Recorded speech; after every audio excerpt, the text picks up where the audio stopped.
It was supposed to be just another Friday night. I was doing food deliveries for a popular app in my city. I liked the night shifts. Less traffic, cooler air, and people tipped better when it was late. I was 27, broke, and trying to save up for grad school. So I'd often start around 6 p.m. and keep going until 2 or 3 in the morning. That night started off completely normal. Burgers, sushi, a few pizzas, nothing out of the ordinary. Around 11:20 p.m., I got a ping from a customer named Liam. The delivery was from a 24-hour diner downtown to a house about 25 minutes away in a quiet residential area I'd never been to before. When I got to the restaurant, the staff handed me a small brown paper bag. Just fries and a milkshake. That's it? I asked, surprised. Yeah, the guy behind the counter said. Dude called ahead. Said it was for his son. Okay, no problem. I started driving, following the GPS. The neighborhood got darker, more isolated. There were fewer streetlights, and the houses were spaced far apart. At one point, I passed a house with no lights on, but saw someone standing in the yard, just still, staring toward the street. I shook it off. People are weird. When I got to the drop-off point, the house was set way back from the road.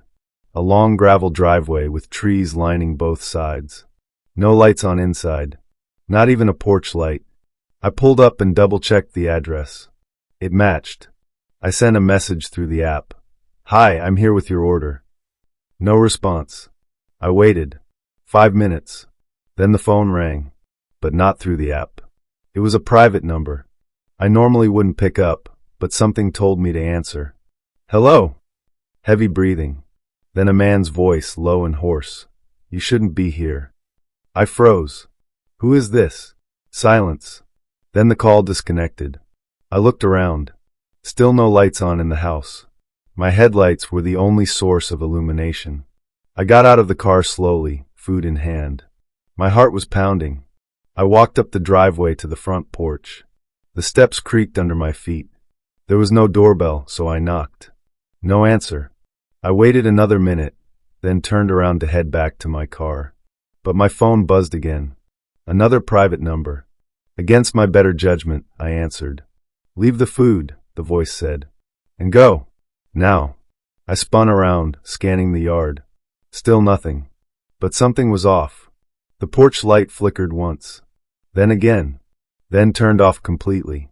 I dropped the bag on the step and speed-walked back to my car. When I got in and locked the doors, I checked the app.